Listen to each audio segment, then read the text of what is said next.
Et bonjour, je vous retrouve dans cette nouvelle vidéo sur sport et business, ce que le sport m'a fait comprendre sur l'entrepreneuriat.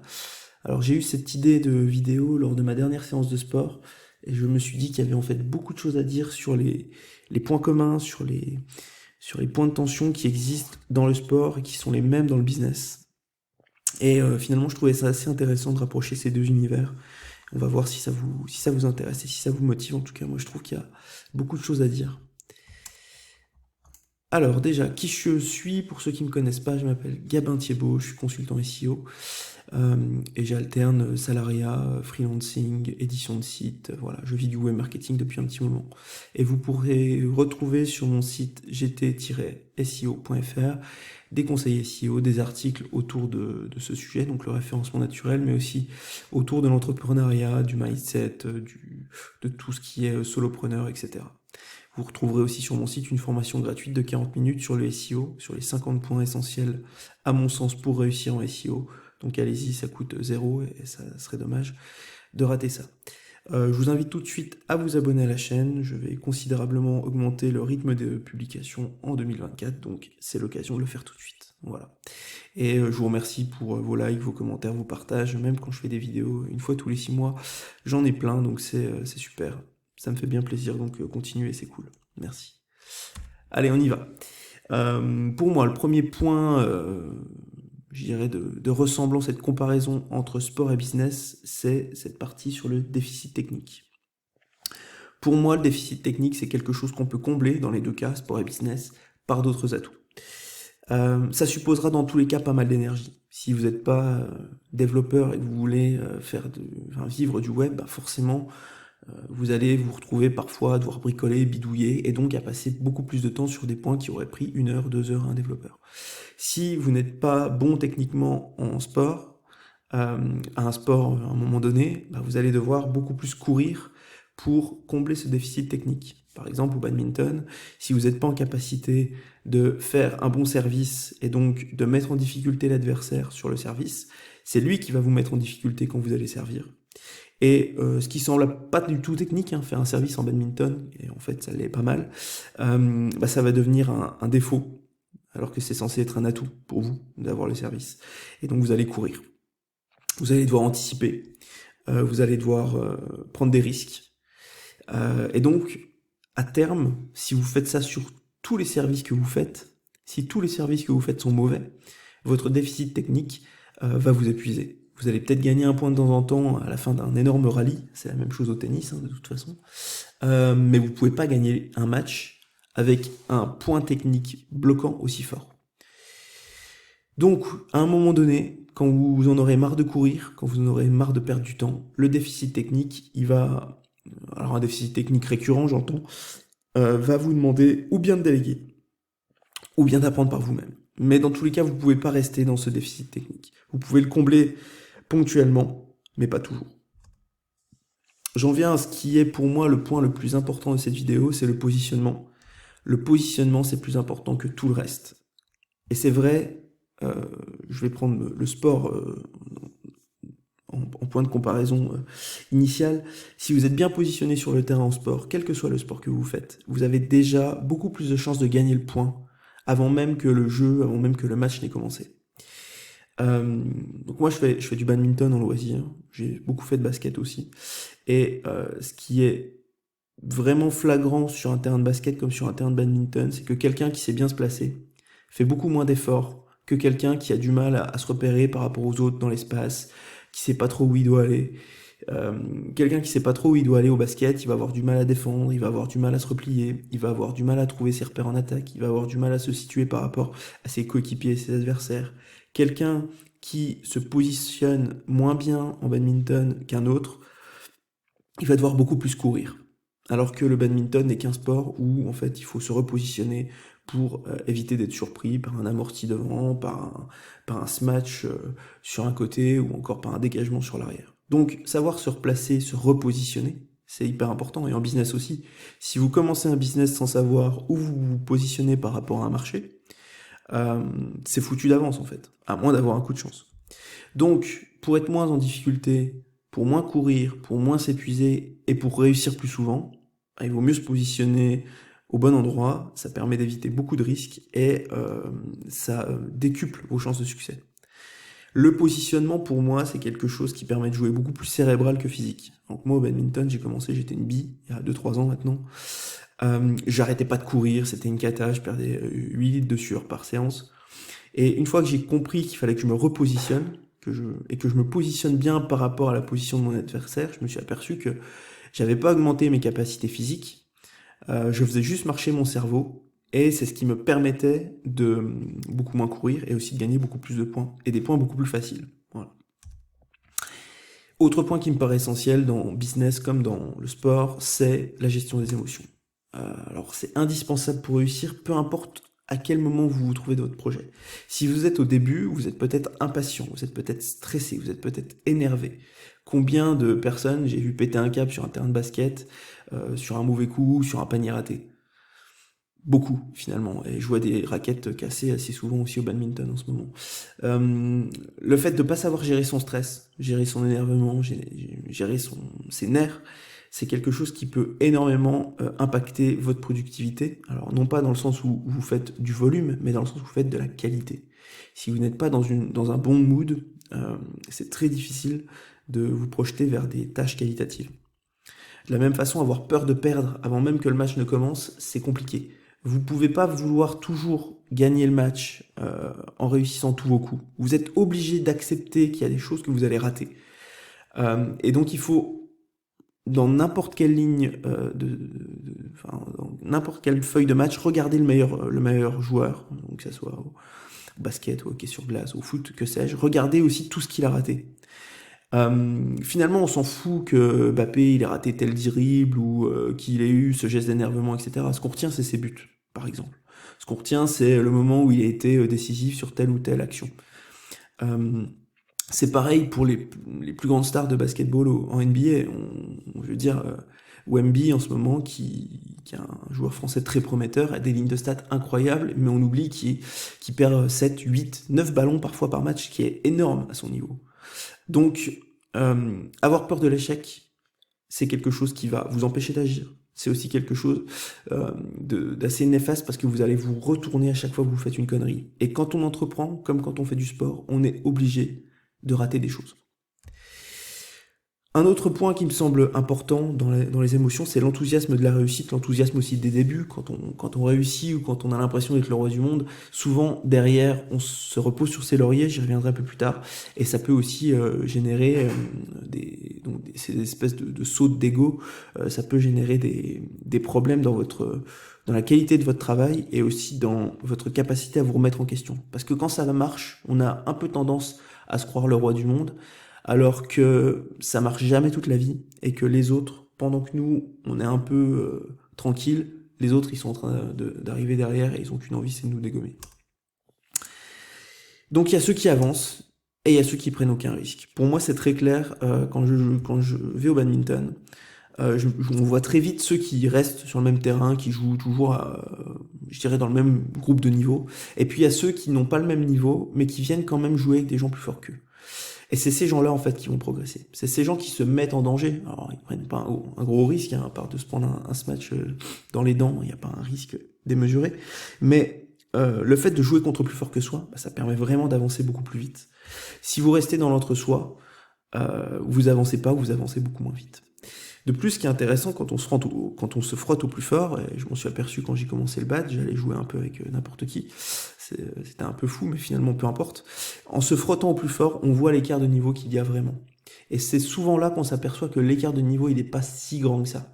Oui, il y a le côté technique, oui, il y a le côté physique, oui, il y a le côté positionnement, mais une fois qu'on a géré 1, 2, 3 points sur ces 3 points que je trouve primordiaux, et ben finalement, on s'aperçoit que l'écart, il se réduit très rapidement. Donc l'objectif d'aller jouer contre plus fort que soi, l'objectif d'aller sur un marché où on est plus petit, c'est pas d'imiter le plus grand, c'est de voir la force du plus grand, comment il a fait pour se construire, et voir aussi vers quel sommet on veut se projeter.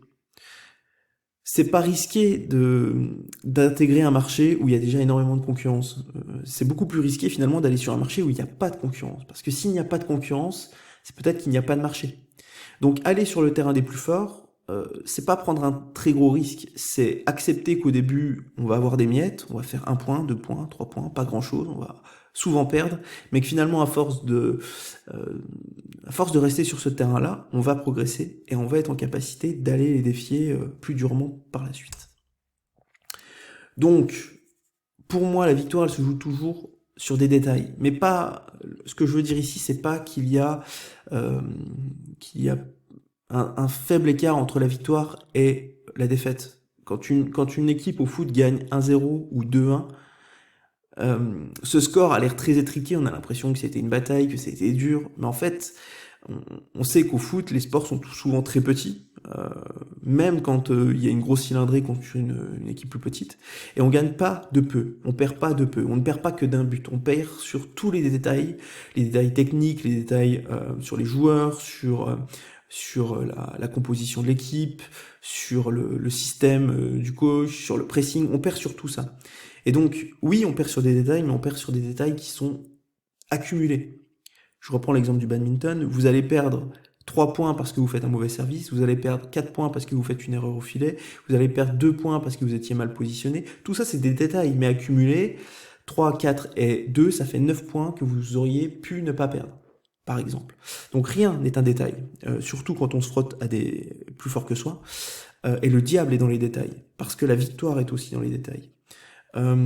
Quand un match se joue à 3 coups de raquette, en fait, il se joue pas du tout à 3 coups de raquette. Il se joue sur la trentaine ou la quarantaine de points qui se sont joués, et on a l'impression qu'il se joue sur les derniers points. Mais parce qu'on a oublié qu'au début du set, on était peinard et on faisait des erreurs bêtes.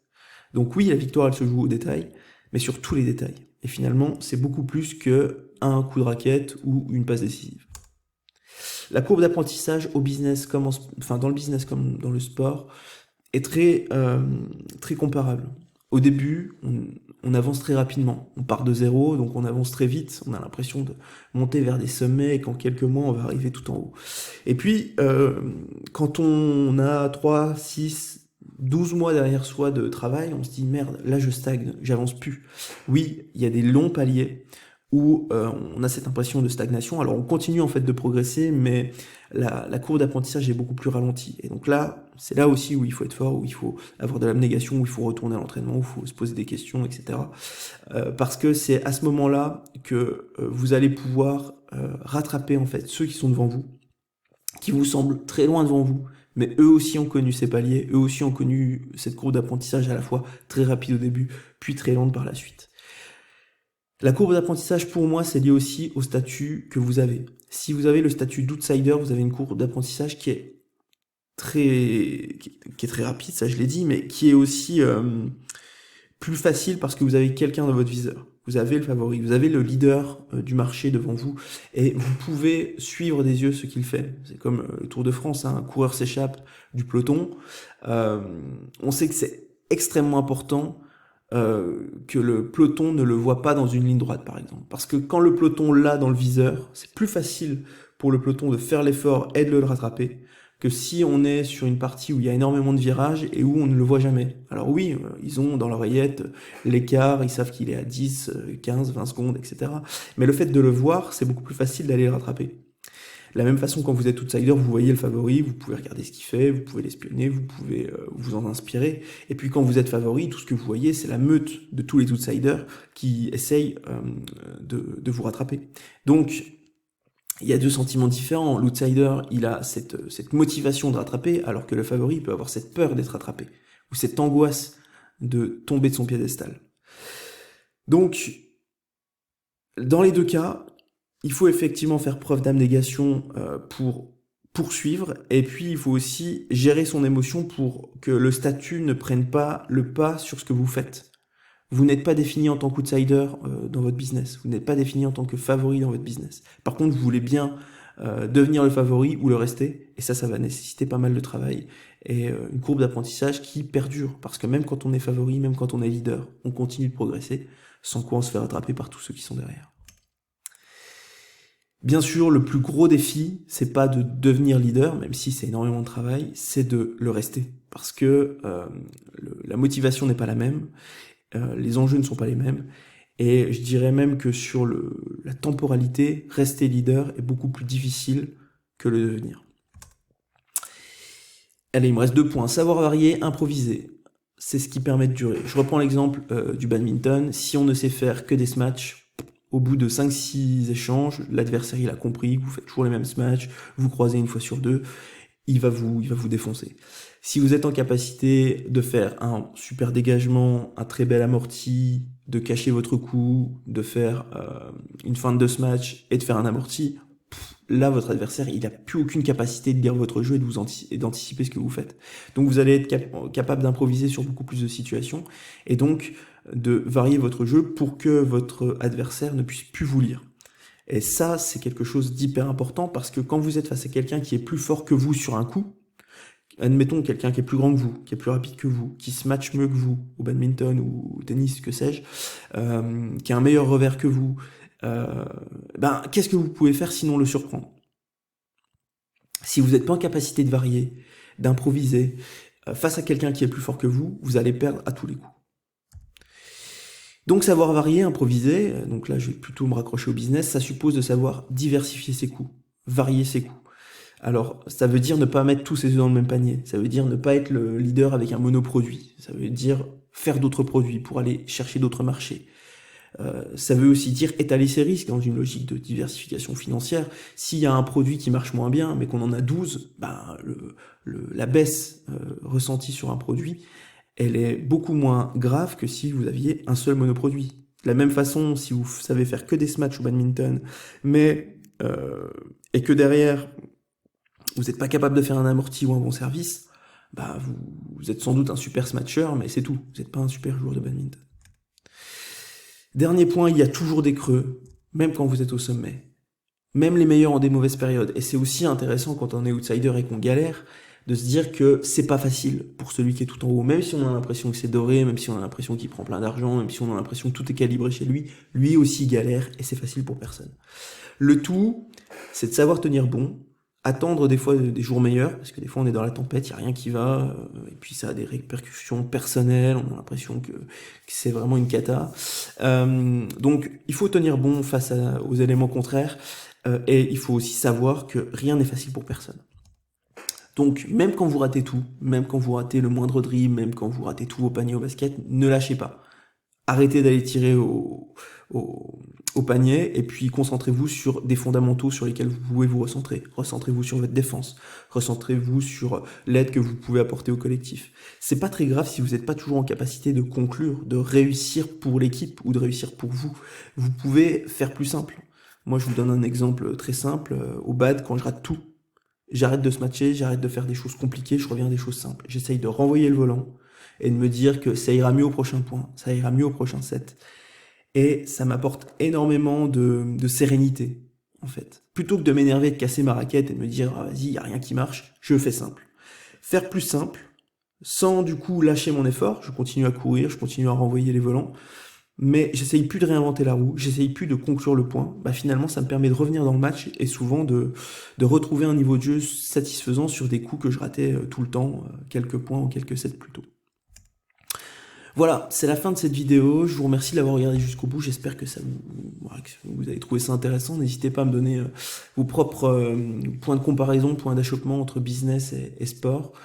Donc vous avez ici ma chaîne YouTube, mon Twitter et mon site web. Je vous dis à bientôt et je vous remercie. Salut!